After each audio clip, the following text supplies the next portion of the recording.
basketball in school. Now I'm going to tell you, I'm just pretty good. But a few weeks ago, I had a very interesting experience. We were playing our rival school 2 days before the tournament started, and I noticed a friend of mine I had grown up with. But he wasn't very hard to notice because he was 6'3". Now we grew up together, as I already told you, but obviously he grew up a little bit more than I did. Because you may not believe this, but I'm not 6'3". When I first saw him, I thought, no problem. Because you see, he had been on their injury list, and he had a boot cast on his leg. So we didn't think he was going to play. But right game time, they took off his boot, wrapped up his leg, and he ran to the game. Everything seemed to be going okay, until the second quarter. We got a rebound, I ran out for a pass, and I began sprinting for the goal. Everything seems to be going fine, and then all of a sudden, there he is, the big guy, right in front of me. Now, in a split second, I have to evaluate my options. I could try to go around him, or I could go under him. I could pass the ball to someone else. I could run back to the bench and say, "Take me out, coach," or I could run right into him. Now, being myself, I chose the last option, and I ran right into him. Well, you're wondering what happened. 1, I drew the foul. 2, I made 2 free throws. 3, the game continued. 4, we won. And 5, I survived it. So now, you may be saying, what's the point of this? The point is, I saw a 6'3" 7th grader. I felt like David, and he was Goliath. You remember the story in 1 Samuel chapter 17. David, a young man, went to check on his brothers one day and saw the giant Goliath challenging the Israelites, and nobody was willing to fight back. Goliath was 9 feet tall, and no one wanted to go up against him.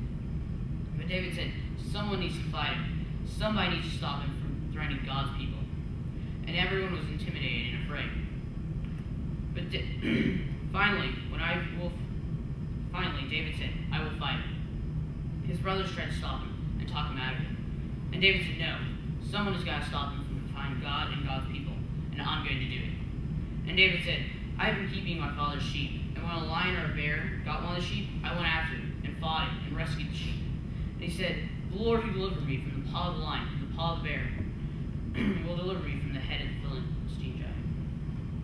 So David went down to the stream and chose 5 smooth stones, and he went to meet the giant. The skilled warriors tried to convince David to wear their armor and to use their weapons, but David said, no, I will use what I know how to use, and God will give me victory with these stones. So David called Goliath and told him he was ready to fight. Well, you know the rest of the story. Goliath made fun of David, he laughed at him, and he didn't take him seriously. But everybody that day knew the power of God, and when the shepherd boy brought the Philistine giant down with the first drop. There's a lot we can learn from David's encounter with Goliath.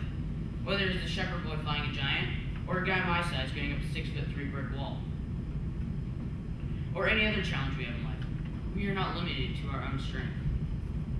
God is our strength and our refuge if we will obey Him and our lives, and live our lives in subjection to Him. The Apostle Paul says in Philippians, I can do all things through Him who gives me strength. Paul realized the power was not his own, but he got strength from God. And it just isn't physical strength. Sometimes we have trouble intellectually figuring out things for ourselves. But Paul tells us in 1 Corinthians chapter 1, we do not find spiritual answers with words of human wisdom. Otherwise the cross would be emptied of its power. The wisdom comes from God. We can always get our strength from above. So regardless of what we need to do, or what we need to figure out, we need to recognize what our real strength comes from. David's encounter with Goliath was something he obviously never forgot. And years later, when David had been victorious over his enemies and over King Saul who wanted to kill him, 2 Samuel 22 says he sang a song to the Lord. And then in that song he said, the Lord is my rock, my fortress and my deliverer. My God is my rock, in whom I take refuge. I just have to believe David had learned a lot about rocks during his life. David had took 5 smooth stones to slay the giant. I wonder why he took 5. Extra ammunition, maybe? But he only needed 1. David learned that with God, he only needed 1 rock. And God is the only rock we need.